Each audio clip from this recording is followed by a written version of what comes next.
I'm going to admit everybody, admit all. All right, perfect. All right. Welcome, goddesses and whatever gods. If there's dudes watching us right now, there's goddesses here. Dudes have pelvic floors too. Yes, all beings. Welcome all amazing souls to our live and to our Zoom meeting. I am Dr. Holly. I'm an integrative psychiatrist. So I have a practice, a brick and mortar practice in New Orleans, Louisiana, Dara Wellness. Dara Wellness NOLA is probably the easiest way to find me on social media or my website or just all of the above.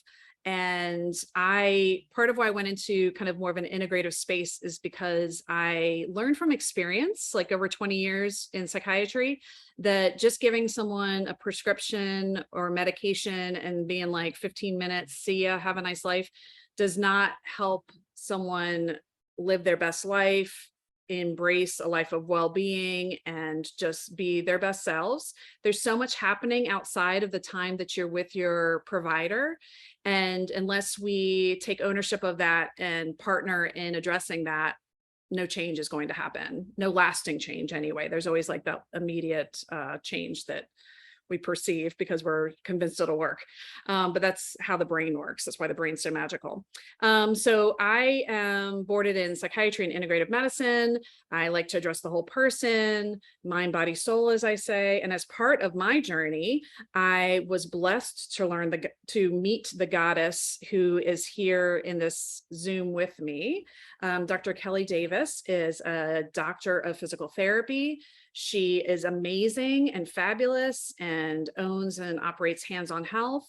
I'm going to let Dr. Kelly, I don't know which way to gesture, take control and talk to us about our pelvic floor and why we need to be paying attention to it. Thank you so much, Dr. Holly. Yes. I'm so grateful for you having me on. Thank you. Absolutely. We have people that we look up to in our field, in our collective fields of mind and body work. And you're definitely one of mine that I look up to. And that is just, in the space of bridging the biology, the psychology, and the spiritual all together, how we are all interconnected beings. So thank you for doing the work that you do. And in that vein, that is one of the reasons why I created Hands on Health as a physical therapist, because I was finding a big gap in our PT field in the conventional way. And so I really wanted to be able to work with patients in a more holistic approach and to be able to offer the science of physical therapy, but to also bring that into the mind and body realm and really establish more of a healing, connective way of being able to be with patients. And so just a little bit about my background and training.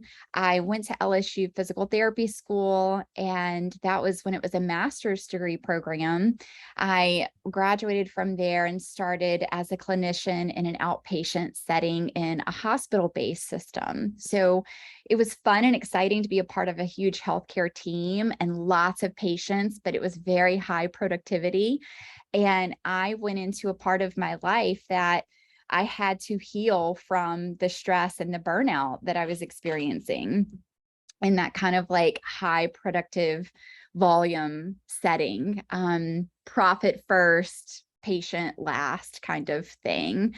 And so I was really seeking more in all kinds of ways in my education, in my manual therapy training. So I went back to school as a clinician, and I got my doctorate from the University of St. Augustine for health sciences, and they specialize in manual therapy. So I was able to concentrate in manual therapy certification, doing a lot of hands-on work with the body, with the spine, with the neck, the pelvis. And I ended up really loving the pelvis and the SI joints and everything that we house in that part of our body. It started to really occur to me in my patient care that I would see a lot of chronic back pain, but what was being missed was the pelvic floor part of that back pain. And I would see a lot of SI joint pain. But again, a missing puzzle piece would be the internal pelvic floor. So I went on to pursue more of that education as well in pelvic floor. And I started putting more of the puzzle pieces together and being able to layer an orthopedic and manual therapy approach into a more of a nervous system based approach. Because when I started learning the pelvic floor, it was so much more about how our central nervous system plays a role and impacts things like pain, stress, tension, and how that impacts your musculoskeletal movements and behaviors. And then how our lifestyle feeds that, supports that, or does not help that at the end of the day. So that's when my practice started to become more holistic, because my training started to become more holistic too. So I realized I couldn't fit all that into 15 minutes of a patient visit of talking to them and getting my hands on them. And so that's when I was like, I'm breaking away from this model and I'm just going to jump out into the wild unknown and do it myself. And I want to see my patients for an hour or an hour and a half, just me and the patient alone privately. And it's worked and it's grown and I love it. I keep getting to do what I love to do with patients. I love that so much. And I've been the beneficiary of that. Your space is so lovely and has a lot of natural light, plants, and lots of colorful graphics, and of course all the bones and things that you physical therapists love to show us, Yes. like why Yes. it is we're We'll talk having about the pain. Love there. Just waiting bring this for the shout out, the pelvis, waiting. I love that so much. So, something that was really eye-opening or pelvic opening for me was realizing how much pelvic floor work like really does affect my back pain. So for those who kind of don't know my journey when it comes to chronic pain, I've always had kind of a connective tissue disorder since early adulthood. And so pain and I have been friends for a long time because I had to learn to live with it. But I have 2 children. I was pregnant 7 times, so I had multiple miscarriages between my 2 rainbow babies. And with all that, my body really, I think because of the connective tissue issue, along with just the loosey-goosiness that happens in the pelvis when you're dealing with pregnancy and miscarriage and what have you, I've started experiencing a lot of low back pain. But I didn't realize until I started working with you, like how much my pelvis and my thoughts about my pelvis have to do with that. Can you maybe, because I have a lot of folks with back pain, low back pain is so common. And I don't know that people kind of think about those 2 things together. Yes, you're totally right. I think in the collective, we tend to, I'll say in the medical model, let's narrow it to medical model, we tend to kind of distinguish one part from another, as if they're different. And so once we start looking at those interwoven connective threads between the low back and the pelvic floor, there's many functional relationships there. And so that is in the way that our nervous system innervates the lumbar tissues, like the muscles in your lower back, the joints in your lower back. Some of those same nerve roots also communicate and innervate with your pelvic floor muscles and soft tissues. And so there's a lot of feedback that is occurring in the whole neighborhood of the lumbar area and the pelvic region. So if we just looked at it from that electrical standpoint, like our nervous system conveying that information to the brain, there's a lot of connectivity there. But there's also a lot of relationships that are interwoven in our movement patterns. So as PTs, we will look at movement patterns like the way that you walk, or the way that you bend over, the way that you squat to the ground. We look and observe these functions, and we can see patterns that may not be working very well or efficiently for our body mechanics, like the way that our pelvis and hips and low back move together. And so sometimes there can be compensations going on where a tight or a weak pelvic floor can lead to your lower back moving differently, compensating for that. Stiffness in the hips can lead to compensations also that show up in the muscles along those lines in the body. So we look and explore at those deeper connections, both in the tissues that are local, and then also in the way that our habits and behaviors and our thinking are feeding that. So a really interesting thing with pain and neuroscience is how our bodies can anticipate pain. And sometimes it's not even there yet, but we may have a thing like a lot of this comes up in my new mom patients who are carrying that baby carrier, and it's like, 30 pounds loaded with a baby, and they're winging it into the car and coming back. And they might have had maybe some history of back pain before. And there can be an anticipatory loop that plays out that our protective brain, who's going to try to protect us from pain every time, can kick in and increase the tension in those muscles that we need to have flexibility and movement going on in at the time for that function. And so then we're working in a set of tight muscle groups, basically, because our brain is feeding forward and saying, wait, that might hurt. So I'm just going to play this program of tension and tighten it up. And these are unconscious loops that are occurring in the background because we're just trying to get the baby in the car.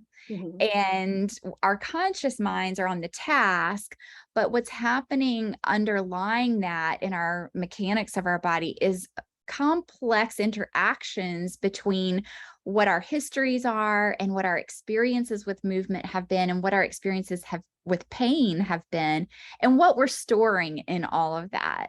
So we want to be able to break that down and help movement occur in a better way, in a more natural way, and sometimes help to uncover some of those links where there's little light bulb moments that go off, like, oh, yeah, that's how that was going. And then we can change that pattern of movement.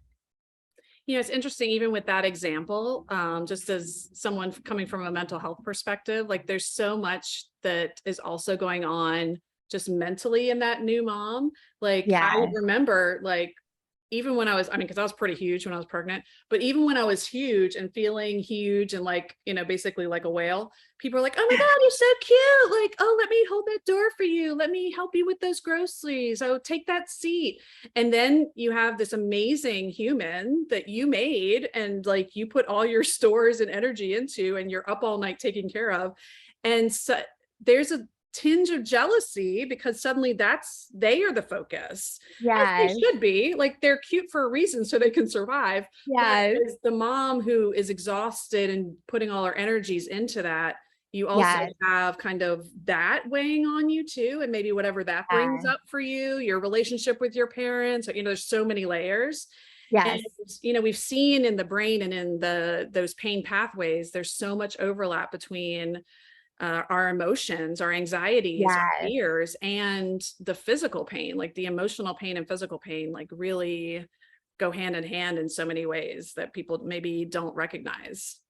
That is exactly right. We store our emotions in our bodies, and we are in this exciting time, really, in scientific research with the brain, that we're starting to understand more of it and get the science together on it, of how we store trauma, how we store, the experiences that we've had in our family systems, how, like you're saying with the new mom situation, our family systems change from that moment on. And it's like, wait, who's here to take care of me and help me through this adaptation? The goddess. Yes. Thank you.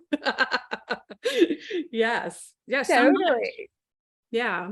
So much. And we will a really common area we can think of in our body where we will store tension and feel it, and we can palpably feel it, is in our shoulders. Like everybody can, put their fingers on their shoulders, on the top of the shoulder blades, and feel like, oh yeah, I kind of store some stress in there. Ooh, yes. It's my massage therapist is like, yeah, Kelly, you got some knots in there, So we can palpate this and feel and touch it. It's an external muscle group, basically. But we do a lot of storage of tension in here in the pelvic floor. And so this anatomical model, this is the pelvis. And these are the ilium on the side of the hip bone. So it's kind of like that bony where we feel if we kind of push in. Exactly. Yeah. So if you were to put your hands on the side of your pelvis at your waist, you would feel some of that shelf. And that's what this is. And so we use this as markers to be able to kind of explore, is alignment good in the pelvis? This is the sacrum and the tailbone. So the very end of our tailbone here is attached to a lot of soft tissue structures in the pelvic floor. And, and we can dive as deep as you want to in here, Dr. Holly, but as we do, this is a lot of our sexual function, our bowel and bladder function, all moving through this floor.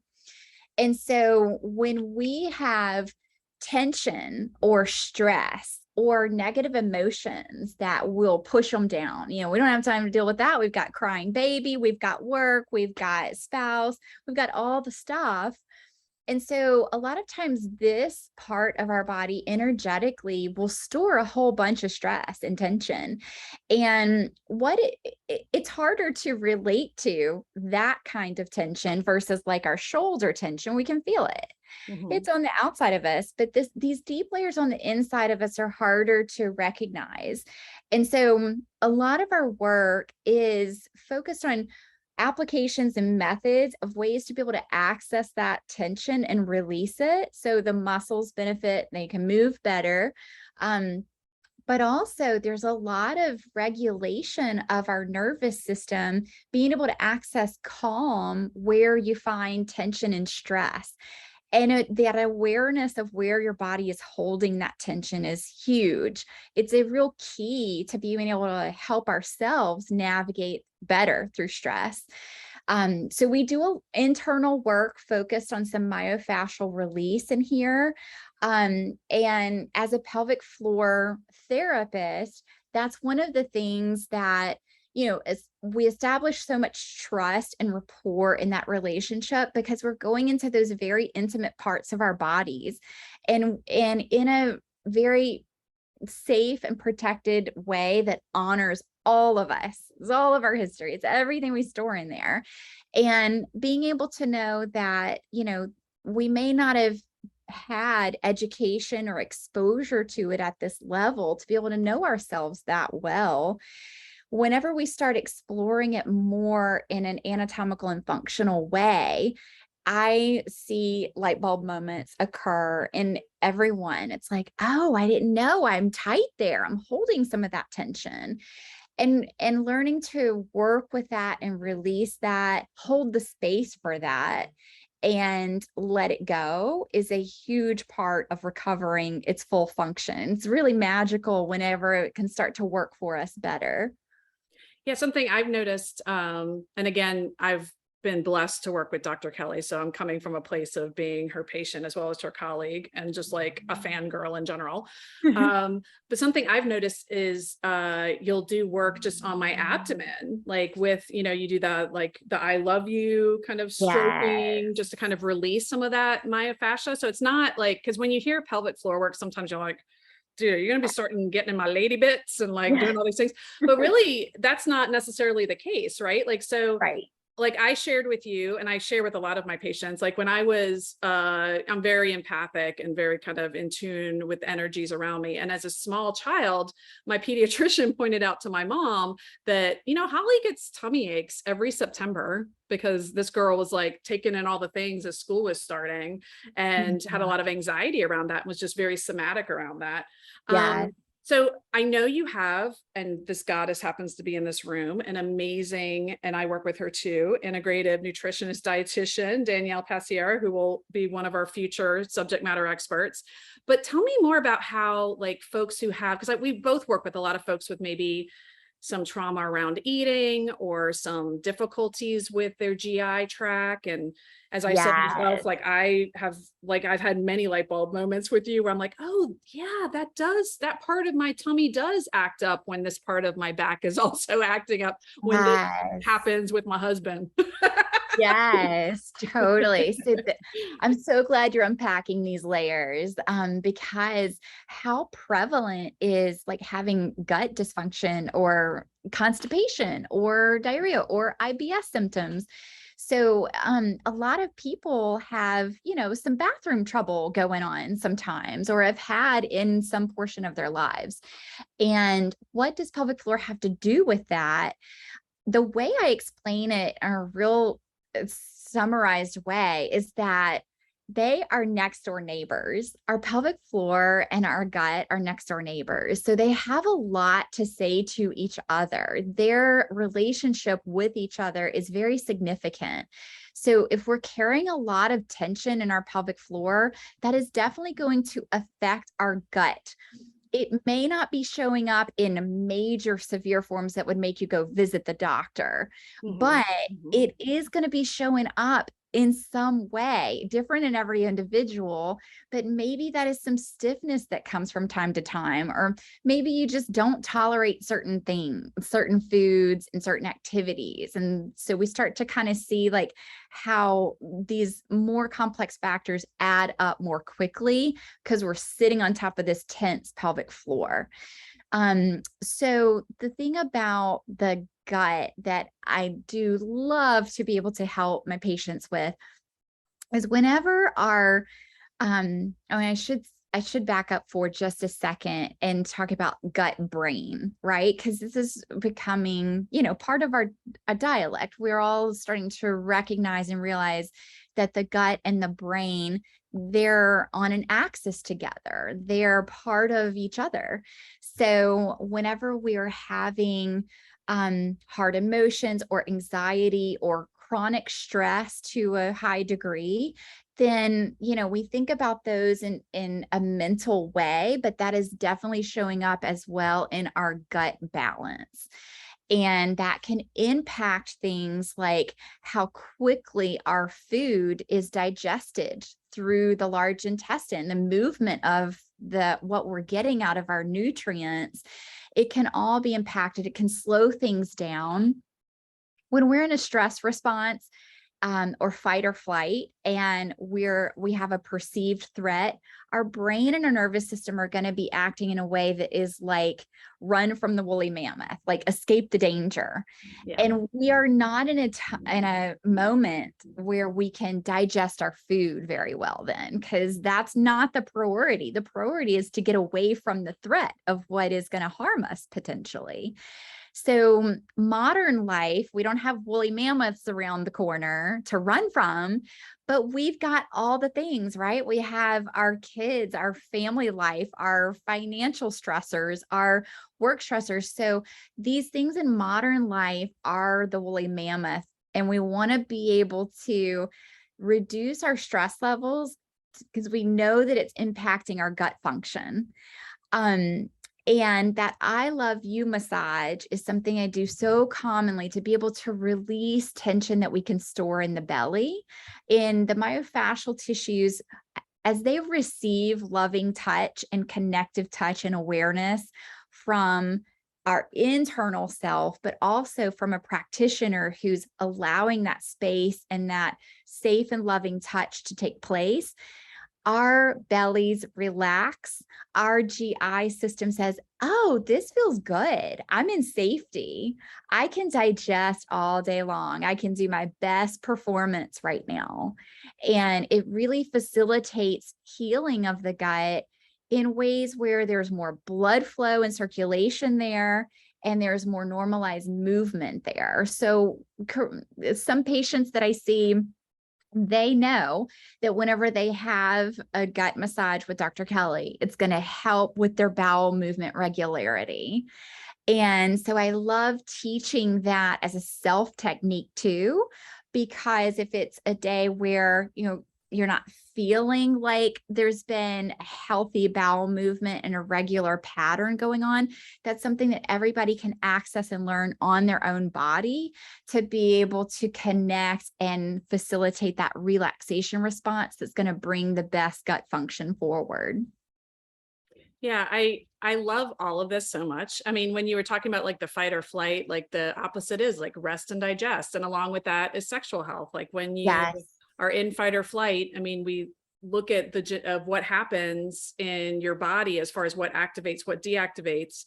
And it's like Yes. all of these things that you work on are not working well when you're in that chronic stress state that so many of us are in day to day. That's Yes. what it is. It's fight or flight. When you are constantly stressed, your body thinks that it's in danger. It doesn't understand that it's just that meeting sucks and you have to present at it, Yes. or that your boss is mean, or that you had a difficult conversation with your partner or loved one. It thinks it's in danger. So it goes into that mode. And that's when all the things we're talking about kind of take over and add to whatever the complaint may be, whether it be that back pain, that difficulty with sexual health, that difficulty with irritable bowel. And I just Yes. love that just by going into the magic realm of Dr. Kelly, like all of these things can be addressed in one amazing place that is safe and beautiful and fun. Totally. It's our core. I talk about it often about our core, and I describe our core as kind of like a house, with the pelvic floor being the bottom floor. Mm. And then the diaphragm, that I do this all the time in clinic. Let me see if I can show you. So pelvic floor down here. Uh-huh. And then if I flip this, this is like our rib cage coming down with the spine in the back, with the diaphragm soft tissue like a dome. So the diaphragm is like the roof of our core. And then the walls of our house and the core are the abdominal muscles, the back muscles, and the side wall. So we have this intricate relationship around this house. And whenever that house doesn't have a great foundation, there's going to be some problems that show up. And a lot of times we want to get to the foundation first because we can make such a big change there. Mm. Think about if we're trying to fix something like a shoulder or a neck issue and the foundation just isn't right. The shoulder or the neck issue can continue to just recur ongoing. Like you might put the fire out, but eventually it's going to show up again or in another body part even. So we want to get to that real core depth of us and be able to befriend it.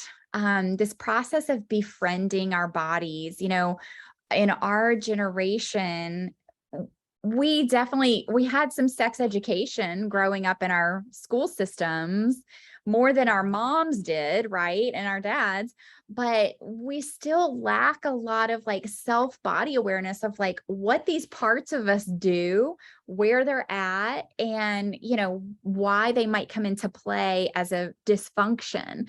And so when we start to really understand that deeper and more complex part of us, I really feel like a lot of self-efficacy grows from that. It's empowerment. It's Mhm. saying like, oh yeah, this is the skin I'm in. This is my body. I'm built in this amazing way. It's very awe-inspiring to me when I learn new things about the body, because we're just amazingly designed creatures.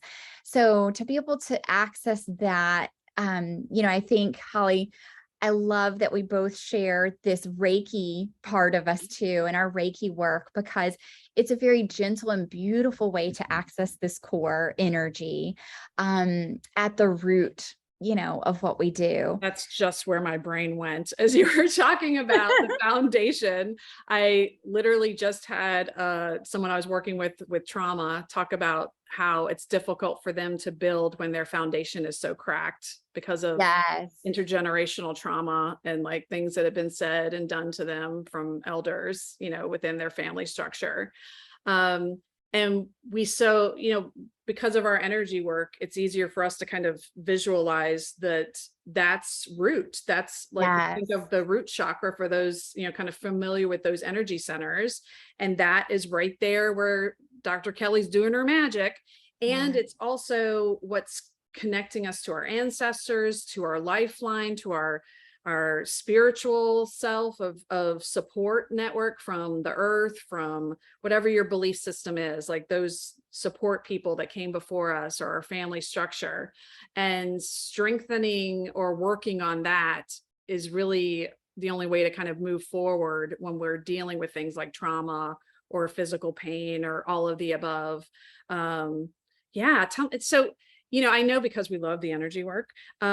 Tell me a little bit about how you visualize like the divine feminine. We have so many goddesses in here, but I also have lovely, amazing men folk that I see that'll probably be watching this later, like the divine masculine, how those kind of energies come into play when you're thinking about the pelvis.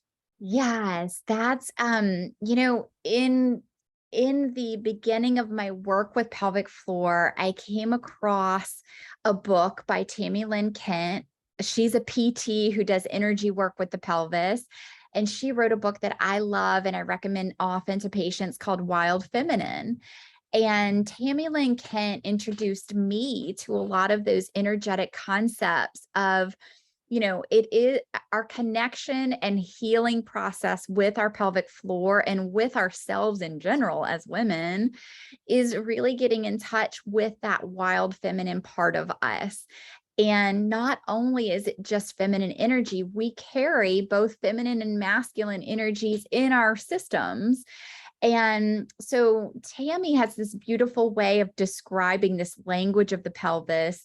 Part of it is Eastern philosophy, where she borrows some from those older, more ancient traditions of having the left side of our body connect into the feminine energy foundation and the right side as the masculine energy, and how these grow to support each other together.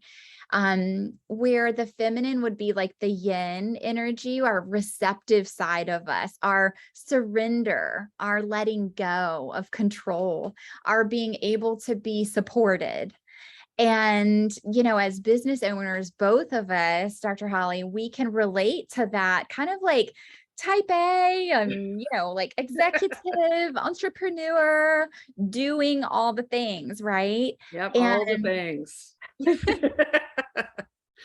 yes, and our doing side of us is a beautiful side of us. It is our masculine expression. So the doing energy is that yang. It's the right side of our pelvis metaphysically.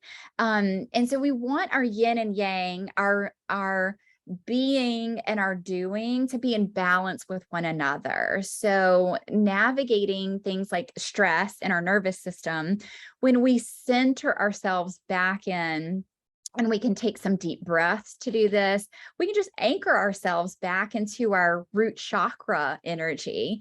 And we can notice that our body is in this present moment. Our body is that structure of integration.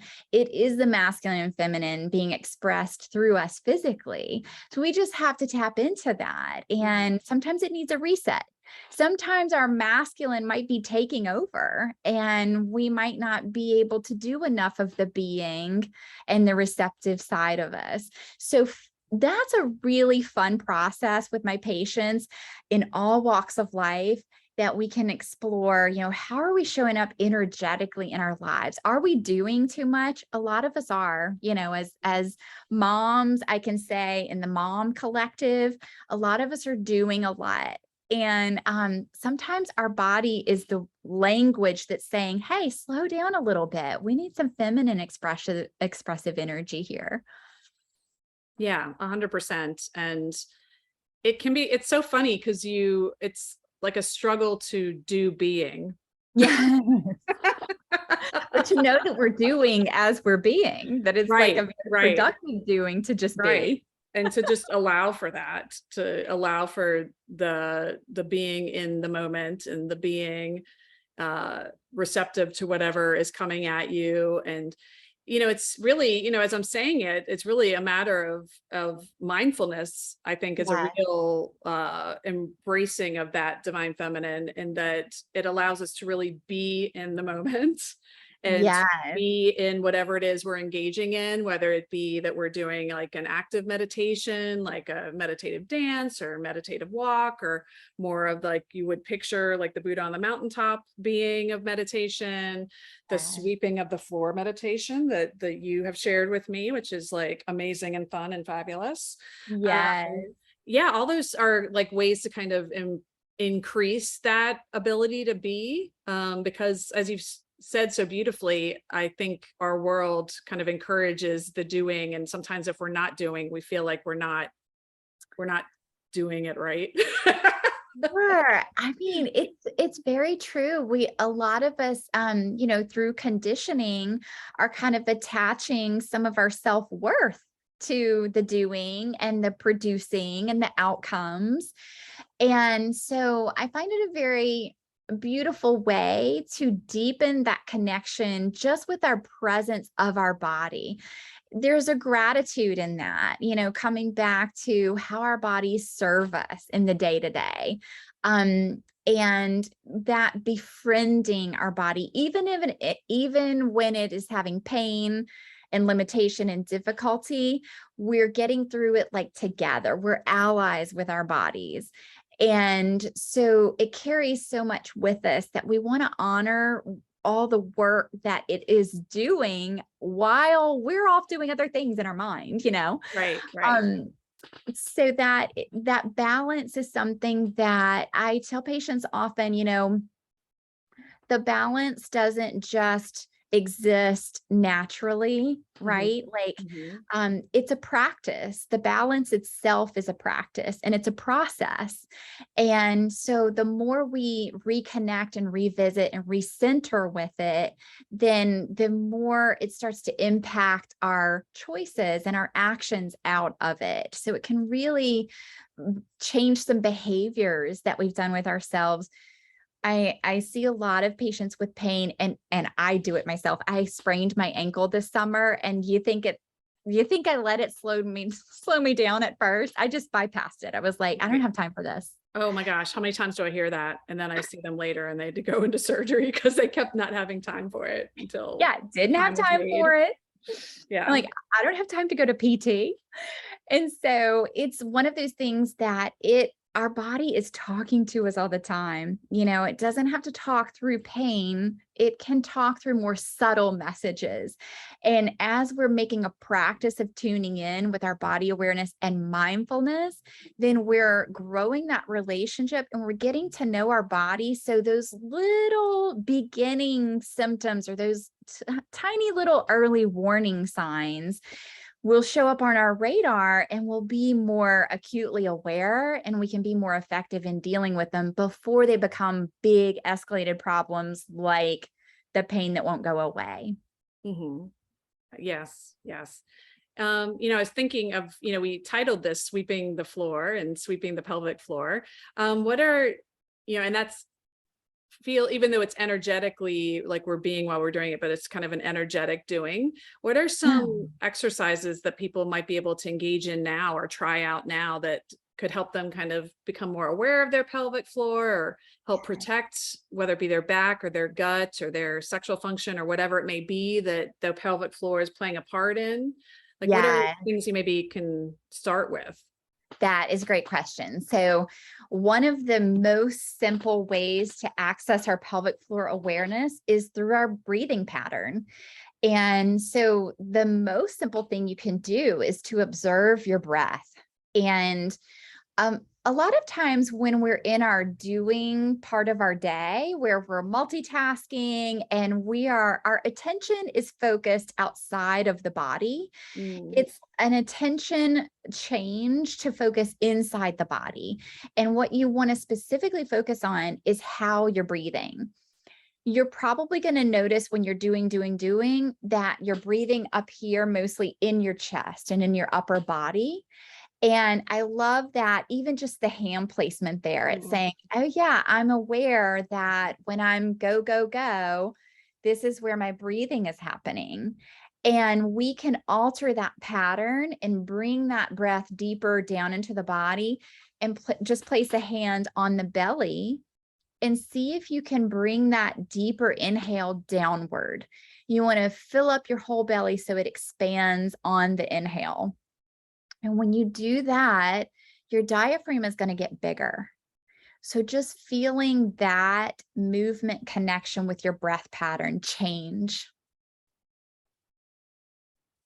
And as you give your body a chance to recognize that shift, then it's a little parasympathetic coming on board. It's the vagus nerve saying, I'm here. I've been here all along, and I am ready to do some digestion, and I'm ready to do some rest and relaxation and something fun. And I'm ready to get out of doing mode and just be in my body present with it for 2 or 3 breaths even. I think it's because my body is so used to your triggers, or maybe just because I'm doing it with you. But as soon as you had me do that, I could feel like my SI be like in a good way. Yes, yes, right. A relief. We're going to shift over here and maybe maybe let go of some of this. Yes, Stuff you've been carrying around this morning. Totally. I mean, I do those little breath resets often. I do them between patients. It helps reset and clear what I've been doing with that patient in session. As practitioners, we're holding a lot and we're doing a lot in that space. So we also have to bring it home. Right. And help our bodies reset and regulate again. And it's a refresh for our next patient coming in. They're working with a reset practitioner versus, and I think that this is one of the reasons why I got into a burnout phase in my life, and fertility and all the things, couldn't get pregnant, all the stuff, some of that source was not really knowing how to recharge me in between. So those breaths can be a perfect recharge. It's an excellent exercise that will deepen and change with time and practice. So the beginning of that is going to feel and look different and not have as much of a impact, perhaps, as whenever you've practiced it and you know it and you've honed in that toolkit of breath pattern. And so I encourage everyone, take those deeper diaphragmatic breaths and let that house that's there fill up with air. And then on your exhales, be sure that you're really releasing any body tension. The exhale is a great open door to just say, goodbye, tension. Just let it go. I love that visual of it actually like breathing into the pelvis and into that house. And like you said, kind of airing it out a bit and letting the cobwebs of whatever is latching on, whatever traumas, whatever experiences, whatever pains we have. Like totally. Yeah, I love that. That sweeping. So we'll talk about the specific sweeping as a visualization, and sweeping the pelvic floor is a beautiful practice that also came to me through 2 practitioners, but Tammy Lynn Kent was the first to introduce that concept to me. And Lynn Schulte, another PT pelvic energy practitioner, also does work with this sweeping. And it's a beautiful self-care visualization approach to cleaning out the cobwebs, getting in there with a broom, imagining yourself walking around your pelvic floor and literally sweeping out anything that is residual, anything that's holding on that you no longer need. And we can work our pelvic floor in our mental imagery this way to be able to even deepen that profound body shift. And a lot of times when I do the sweeping the pelvic floor, I'll find stuff in there or layers of tissues in there that I had no idea was holding, but had some stuff that it needed to let go of. So it's really a fun thing. I like brooms for all kinds of reasons. But same. My kid has a room on the broom, like he's borrowing all my brooms because it's Halloween time, and room on the broom, for those who don't have small kids, is a thing. And it's a thing in our house. But anyway, I digress. A fun thing. It is a fun thing. I mean, when we're having fun and we take it out of that paradigm of, because sometimes talking about our pelvic floor and pain and all the things, it can kind of feel scary and tough and challenging. And so whenever we bring it into that imagination and we just kind of sit with that and we let that magic take hold in us, it's a very beautiful way to dialogue with where you're storing stuff and sweeping it out. How energetically cleansing does it feel when you sweep out your kitchen floor in your house and just sweep that stuff out the door, so we can do that with ourselves. Yeah, I love the visualization of sweeping. I have shared with you that, I come from an Irish ancestry, and around, St. Bridget's Day is about to be like a national holiday there. It's a time of real divine feminine and feminine energy. And in Ireland, they celebrate like their female leaders and just, femaleness.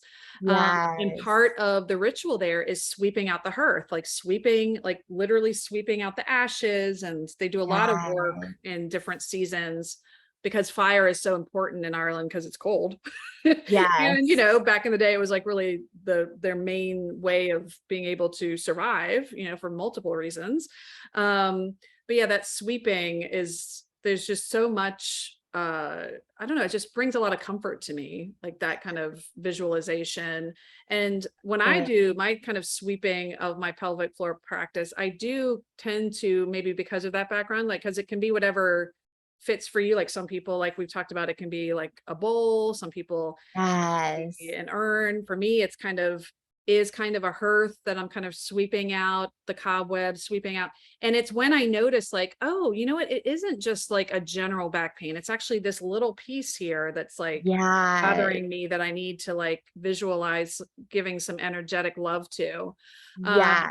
I found it helps when my tummy's getting irritable, like just sitting, having your moment in the bathroom, sweeping your floor. That can Yes. help with relaxing. And maybe if you have irritable bowel or have GI issues, that can maybe help with those things, Yes. kind of being able to self-regulate without having to run for the, all the things that we put into our bodies to help things move The along, medicine but then have cabinet, side right? effects that make them, stop up instead, so maybe trying Yes. this first as a practice to like help, Yes. because there's so much power in the brain. It's just, I don't think we give ourselves enough credit how much we're like Dorothy we've been wearing the shoes all this time. We just need to click our heels and figure it out. Oh, I love that. We are That's what Dorothy. it's because you started talking about that broom.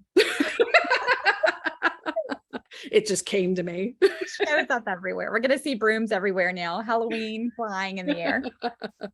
It's true. We have the tools, we're wearing those shoes. As Dorothy, we're in agency of our bodies and our tissues. And I think that's why the broom carries so much power to me too, because it's like, it's something I can do, as me loving myself. And I was talking to copywriter the other day and explaining pelvic floor. And I just said, you know what, science aside and the brain aside and everything, so much of this work in pelvic floor is about loving ourselves. It literally is about loving ourselves and the energy that we carry with ourselves. And where there has been trauma, where there's been disconnection with our bodies, where there's been loss and grief, these life experiences that we have, that can really cause physical and emotional pain to take hold in our lives. We want to be able to know that healing is possible and that we can help heal ourselves if we turn that attention and that loving compassion inward to ourselves. And I feel like working, especially with women and the pelvic floor and the bowl and the energy with it, it's this process of deepening the love and the relationship we have with ourselves. Absolutely. And for folks who maybe don't identify as women, there's still so much value in it because we do have that balance. We do have our divine masculine, divine feminine, and this is allowing us to embrace a part that maybe because of society, because of our jobs, because of what we have coming at us, the messages we hear, what's been passed on to us from other generations, to allow all of us to embrace that side of ourselves and to really allow for that being, allow for that healing within our roots, within our sacrum, within our just that part of ourselves energetically and physically. So for those in our last few minutes, for those who are maybe still aren't sold on the magic of pelvic floor work, just like generally, I know it's different for every person, but can you just give a little bit of an overview of like what a visit with you would look like? Just to Sure. make it feel less scary if maybe it's something that maybe someone with trauma has some hesitancy about. Totally. So that we do an intake form online. You fill that out at home, and that gives me a good basis. I've just been working on refining pelvic health questionnaire to really start that process from point A. So Mhm. there's some Q&A going on in the beginning where you get to describe what's happened, what's in your history. And I look at that before I ever see the patient. I want that going in here in my clinician mind. So I'm, kind of pulling out parts from that I want to be able to highlight and, get more details on in that first session. And so you don't have to fill out paperwork when you're coming in to see me. Yeah. When you arrive at Hands on Health, that's when I want that personal interaction to begin from the first minute. And to sit down together and just start some open discussion.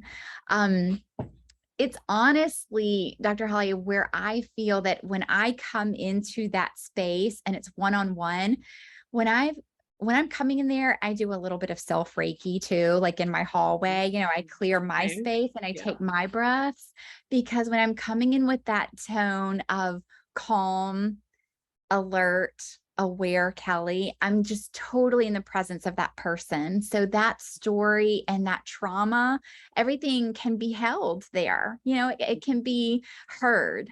And that is a huge part of that first visit, is the listening and the understanding their story, because so many patients have not had that experience of listening to, from their OB or from any medical provider who sat down and really let them tell their story and say, yes, I get it. I understand what you're saying. And I validate your experiences and what you've been through. And that is just huge. Yeah. You hold such a safe space. I mean, I've had tea with you, Yeah. water. It's just like, as I've described, there's a real magic in the space you hold, because Mhm. it is so safe and so sacred, and you feel that energy, you feel that you're very present. So yeah, I can't say enough about that. Absolutely. I Oh, felt very safe, like when I'm in your space, for sure. thank you.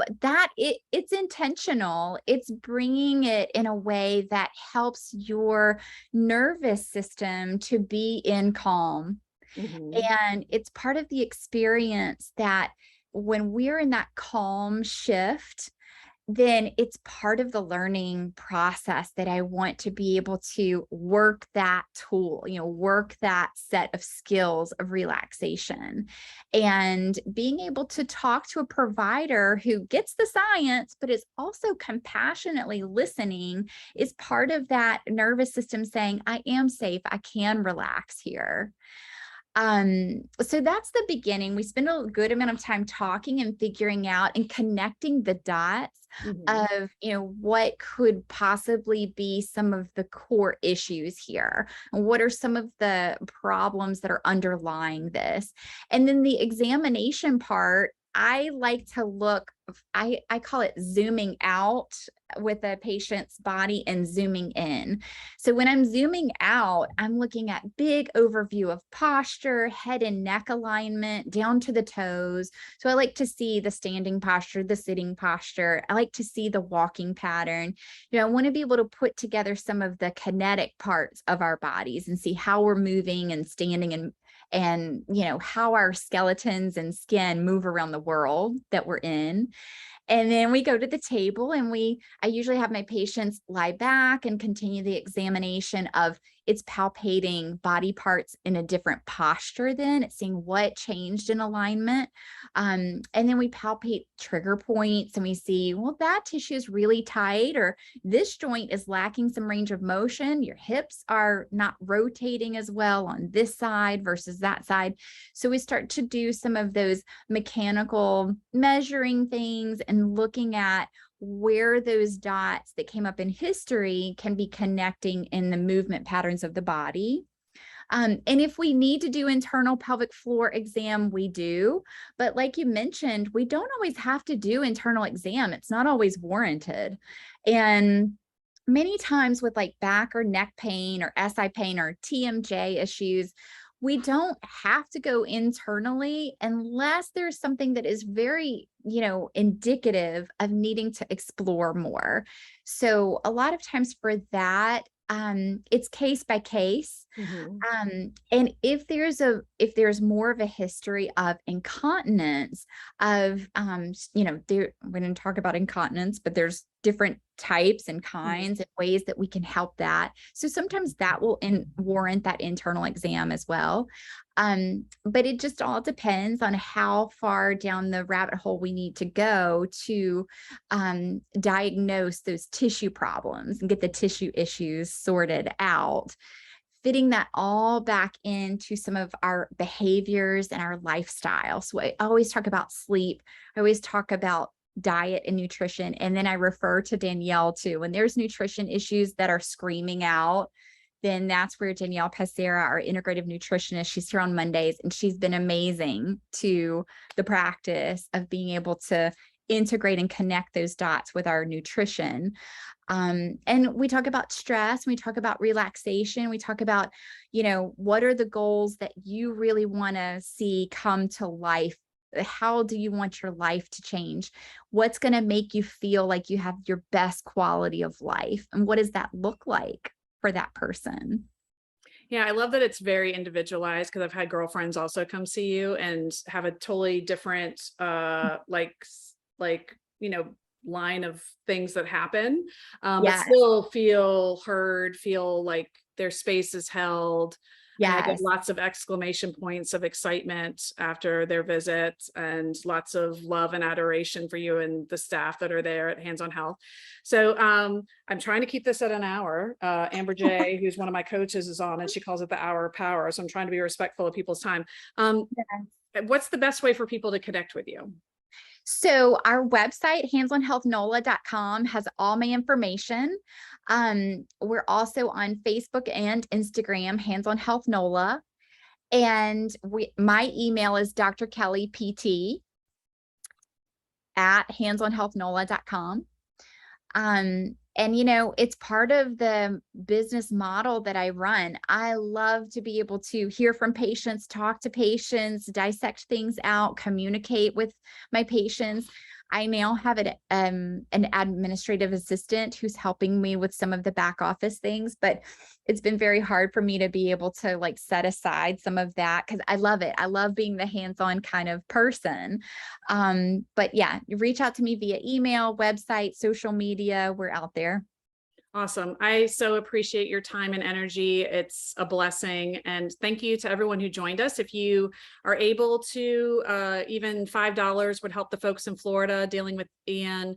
As someone who is here for Katrina, New Orleans, I feel that closely. Another goddess is over the Fill the Needs organization. You can check them out at filltheneeds.org. And to make it simple, you can text Ian Help to 707070 to donate whatever is available to you, if that's something that you are able to do. If you're able to get to Florida, if you're in the Florida area and want to donate your time or goods, you can look at the Fill the Needs organization. They are a coordinator of all the things. So if you have a group that are trying to get water or just cleaning supplies, what have you, to Florida, and the Fill the Needs folks can help you out. So I invite you to check out their website. And thank you to everyone for tuning in. We adore you. We love you. We're sending you lots of love and adoration. See you guys next time. Yes. All right. Bye, guys. Bye.